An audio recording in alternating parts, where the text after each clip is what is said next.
अनमोल education point में आप सभी को स्वागत है। और आज हम क्लास 6 एनसीईआरटी अध्याय 9 पढ़ेंगे आज। और नए साम्राज्य और राज्य।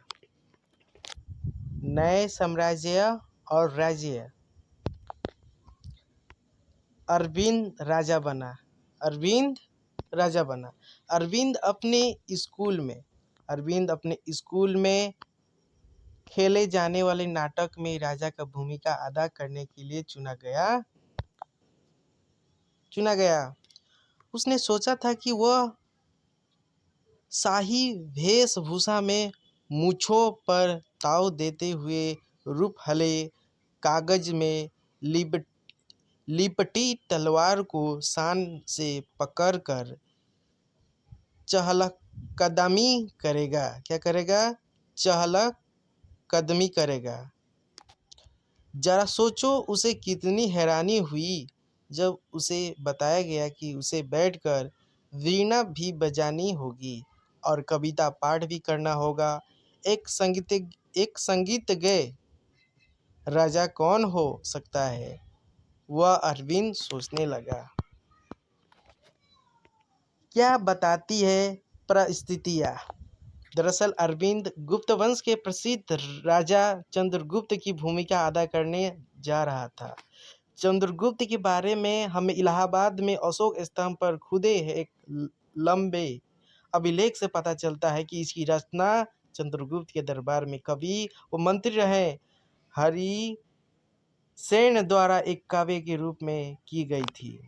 यह एक विशेष किस्म का अभिलेख है जिसे प्रस्तुति कहते हैं। यह एक संस्कृति शब्द है जिसका अर्थ है प्रशंसा होता है। प्रशस्तियाँ लिखने का प्रचलन पहले भी था।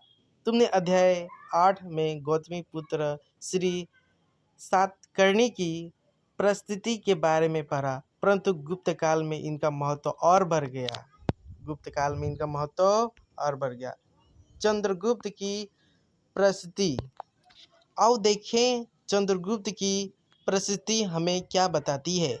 कवि ने इसमें राजा की एक युद्धों की जीतने वाला राजा, विद्वान तथा एक उत्कृष्ट कवि के रूप में भरपूर प्रशंसा की है। यहाँ तक कि उसे ईश्वर के बराबर बताया गया है।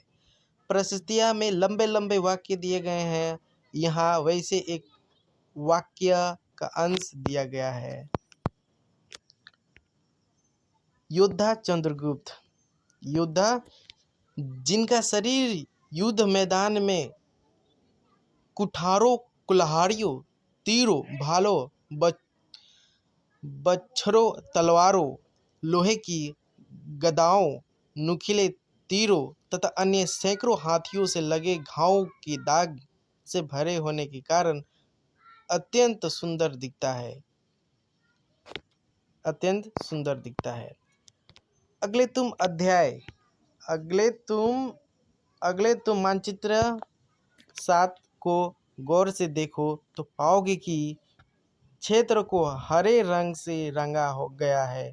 तुम्हें पूर्वी समुद्र के तट के साथ साथ एक क्रम में तालाब बिंदु देखेंगे। उसी तरह कुछ क्षेत्र बैंगनी और नीले रंग भी मिलेंगे।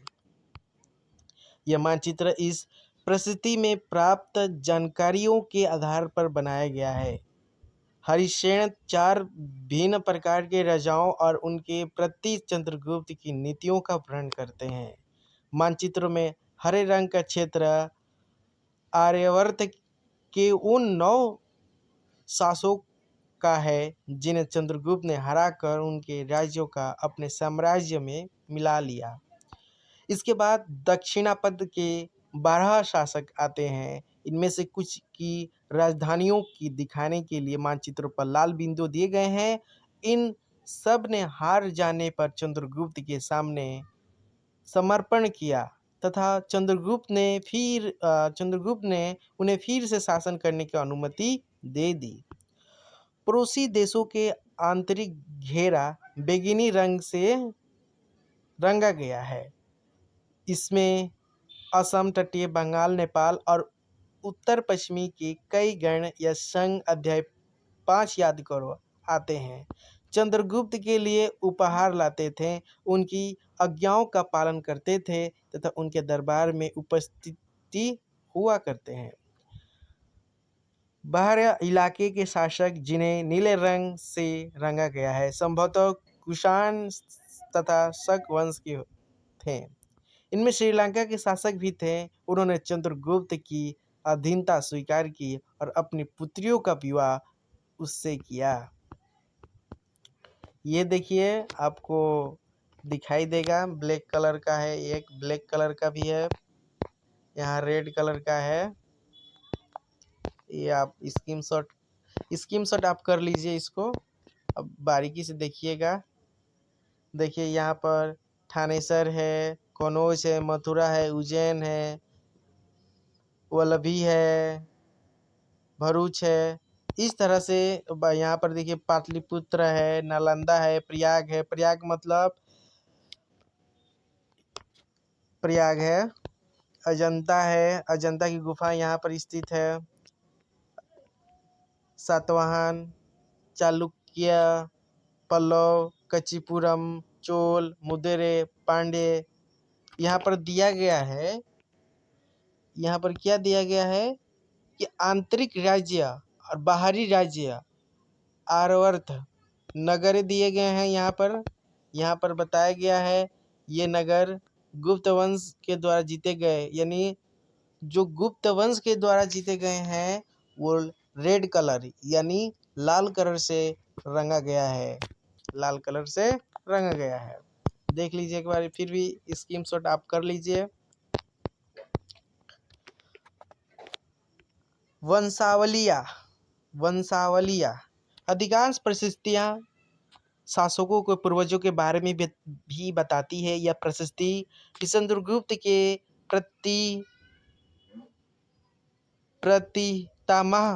पितामह यानी कि परदादा, दादा, पिता, माता के बारे में बताती है। उनकी माता कुमार देवी लिच्छवी गण की थी और पिता चंद्रगुप्त गुप्त वंश के पहले शासक थे जिन्होंने महाराजा धीराज जैसी बड़ी उपाधि धारण की। चंद्रगुप्त ने भी यह उपाधि धारण की। उनके दादा और परदादा का महाराजा के रूप में ही उल्लेख है। इससे यह आभास मिलता है कि धीरे धीरे इस वंश का महत्व बढ़ता गया। विक्रम संवत ये महत्वपूर्ण है। एक जैसे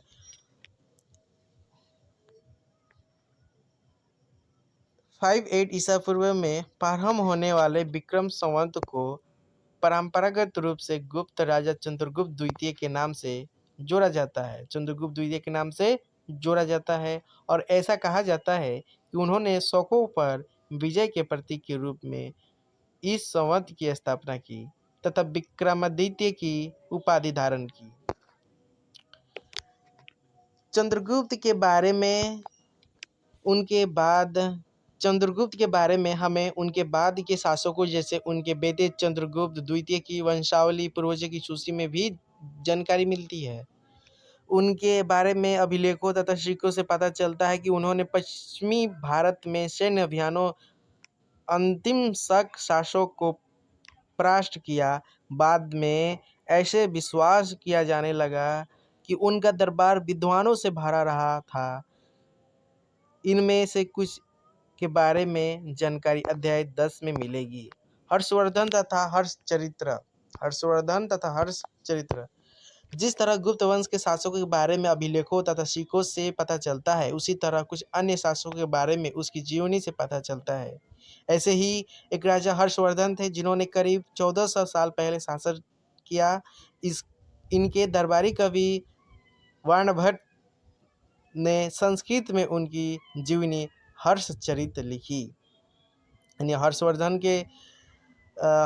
हर्षचरित किसने लिखी? तो वर्णभट्ट ने लिखी। याद रखिएगा, अब जीटी में पूछा जाता है। इसमें हर्षवर्धन की वंशावली देते हुए उनके राजा बनने तक का वर्णन है। चीनी तीर्थयात्री सवेन त्सांग जिनके बारे में तुम अध्याय 8 में पढ़ा है, काफ़ी समय के लिए हर्ष के दरबार में रहे। उन्होंने वहाँ जो कुछ देखा उनका विस्तृत विवरण दिया। हर्ष अपने पिता के सबसे बड़े बेटे नहीं थे, पर अपने पिता और बड़े भाई की मृत्यु हो जाने पर थानेसर के यानी कहाँ के थानेसर के राजा बने और उनकी बहनोई कनौज के शासक बने। जब बंगाल के शासक ने उन्हें मार डाला, किसको मार डाला? बहनोई को, कनौज के शासक थे। जब बंगाल के शासक उन्हें मार डाला तो हर्ष ने कनौज को अपने अधीन कर लिया और बंगाल पर आक्रमण कर दिया। मगध तथा संभवतः बंगाल को भी जीतकर उन्हें पूर्वी में जितनी सफलता मिली थी उतना सफलता अन्य जगहों पर नहीं मिली थी। कहाँ नहीं मिली थी? क्या कह रहा है कि मगध तथा संभवतः बंगाल को भी जीतकर उन्हें पूर्व में जितनी सफलता मिली थी, यानी पूर्व साइड में जितनी सफलता मिली थी उतना सफलता अन्य जगहों पर नहीं मिली। जब उन्होंने नर्मदा नदी को पार कर दक्कन की ओर आगे बढ़ने की कोशिश की, तब चालुक्य नरेश पुलकेशिन द्वितीय ने उन्हें रोक दिया। उन्हें क्या किया? रोक दिया। ये दक्षिण भारत के शासक थे। चालुक्य नरेश पुलकेशिन द्वितीय ने उन्हें रोक दिया। पल्लव चालुक्य पुलकेशिन द्वितीय की प्रशस्तियाँ। इस काल में पल्लव और चालुक्य दक्षिण भारत के सबसे महत्वपूर्ण राजवंश थे। इस काल में पल्लव और चालुक्य याद रखिए, पल्लव और चालुक्य दक्षिण भारत के सबसे महत्वपूर्ण राजवंश थे। पल्लव का राज्य की उनकी राजधानी कांचीपुरम के आसपास के क्षेत्रों से लेकर कावेरी नदी के डेल्टा तक फैला था, जबकि चालुक्य का राज्य कृष्णा और तुंगभद्रा नदियों के बीच स्थित था। यानी पल्लव का कहाँ तक था? कच्चीपुरम के आसपास के क्षेत्रों से लेकर कावेरी नदी के डेल्टा तक फैला था, जबकि चालुक्यों का राज्य कृष्णा और तुंगभद्रा नदियों के बीच में स्थित था। चालुक्यों की राजधानी ऐहोल थी। चालुक्य की राजधानी कहाँ थी? ऐहोल थी। ये एक प्रमुख व्यापारिक केंद्र था। धीरे धीरे यह एक धार्मिक केंद्र में भी बन गया, जहाँ कई मंदिर थे। पल्लव और चालुक्य एक दूसरे की सीमाओं का अतिक्रमण करते थे। मुख्य रूप से राजधानियों का निशाना बनाया जाता था, जो समृद्ध शहर थे। पुलकेशिन द्वितीय सबसे प्रसिद्ध चालुक्य राजा थे। उनके बारे में हमें उनके दरबारी कवि रविकीर्ति द्वारा रचित प्रसिद्धि से पता चलता है। इसमें उनके पूर्वजों, खास तौर से पिछली 4 पीढ़ियों के बारे में बताया गया है कि पुलकेशिन द्वितीय को अपने चाचा से यह राज्य मिलता था। रविकीर्ति के अनुसार उन्होंने पूर्व तथा पश्चिमी दोनों समुद्र तटीय इलाकों में अपने अभियान चलाए। इसके अतिरिक्त उन्होंने हर्ष को भी आगे बढ़ने से रोका। हर्ष को अर्थ आनंद होता है। कवि का कहना है कि इस पराजय के बाद हर्ष अब हर्ष नहीं रहा। पुलकेशिन द्वितीय ने पल्लव राजा के ऊपर भी आक्रमण किया। किसने किया था?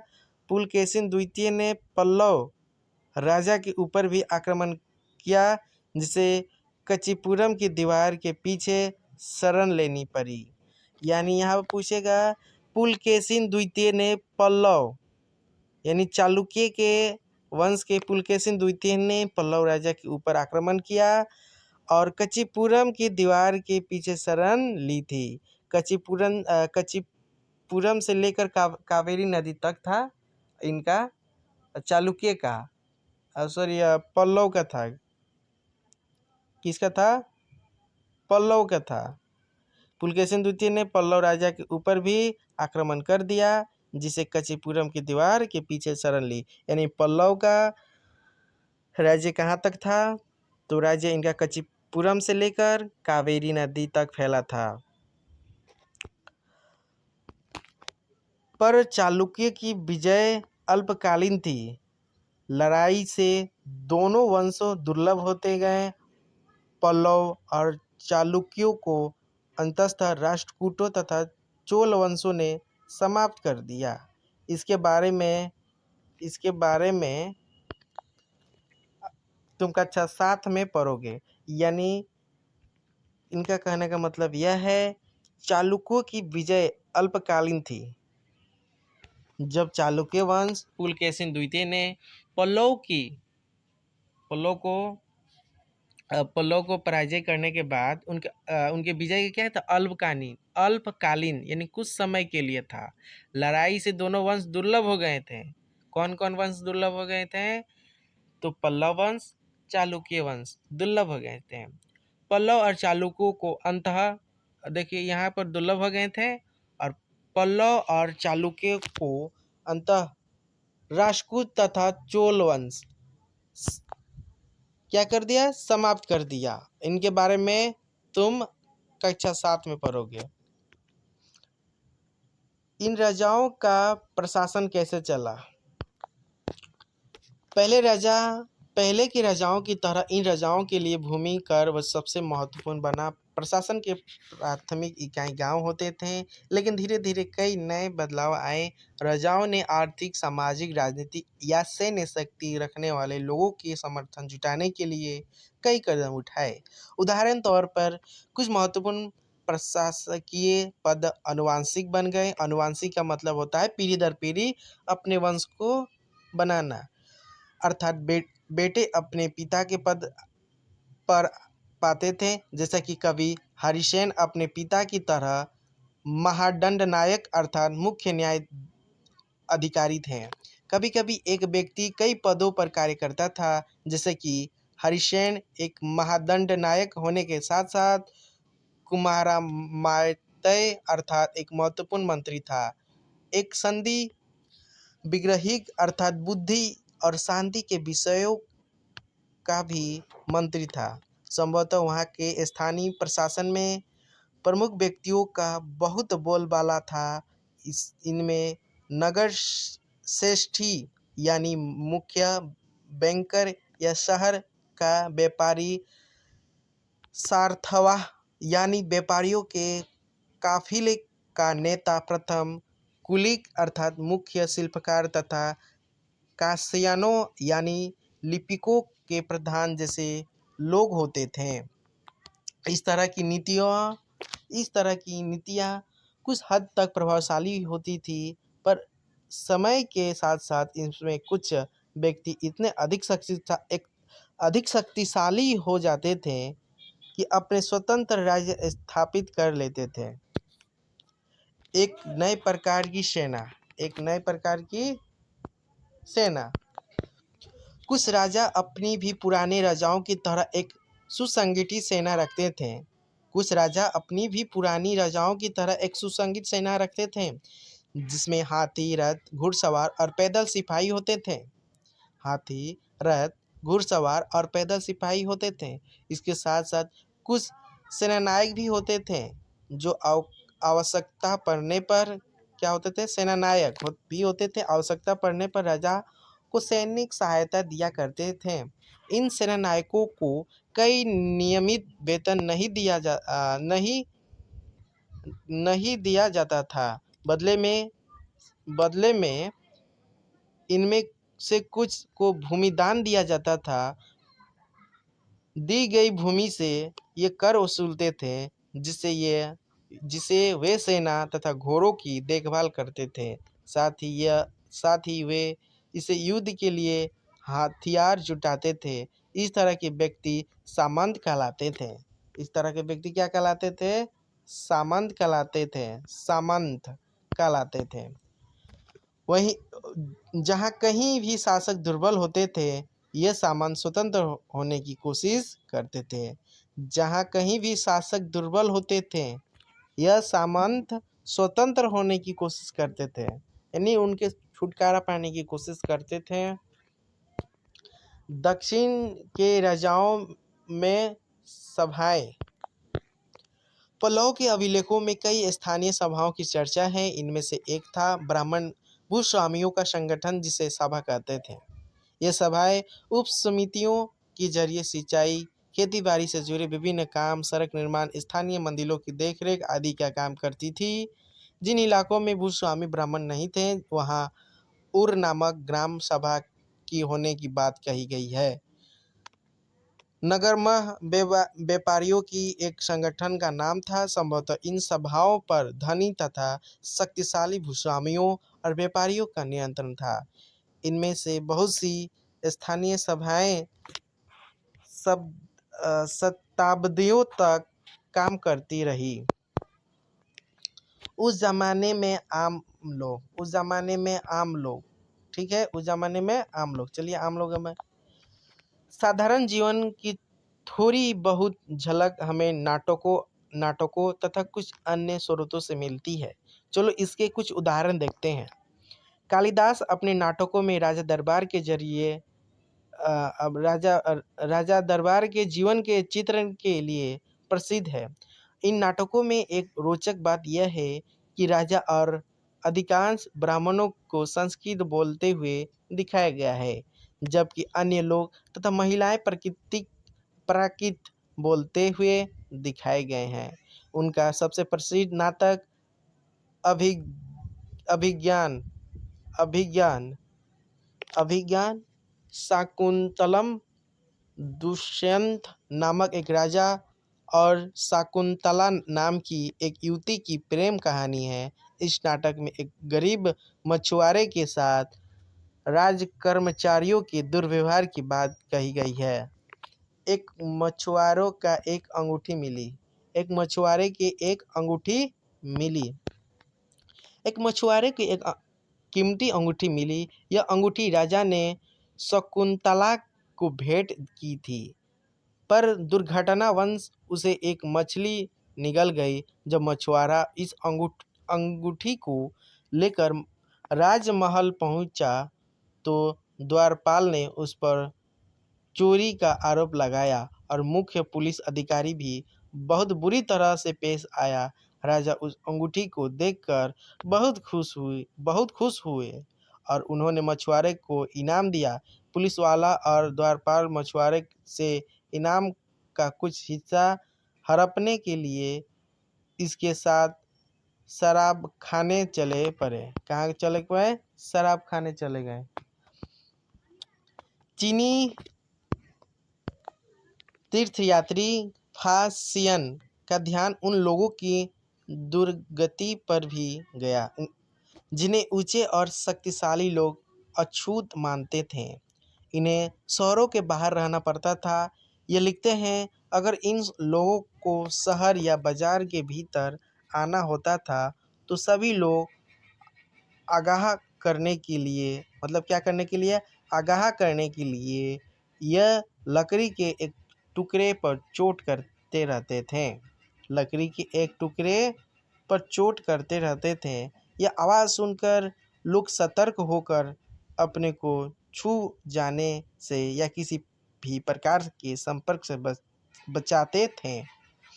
कहने का मतलब यह है कि चीनी तीर्थयात्री फांसियान का ध्यान उन लोगों की दुर्गति पर भी दिया गया दुर्गति पर दिया गया जिन्हें ऊंचे और शक्तिशाली लोग अछूत मानते थे इन्हें शहरों के बाहर रहना पड़ता था। वे लिखते हैं, अगर इन लोगों को शहर या बाजारों के भीतर आना होता था सभी को आगाह करने के लिए ये लकड़ी के एक टुकड़े के पर चोट करते रहते थे। यह आवाज़ सुनकर लोग सतर्क होकर अपने को छू जाने या किसी प्रकार से संपर्क से बात बताते थे।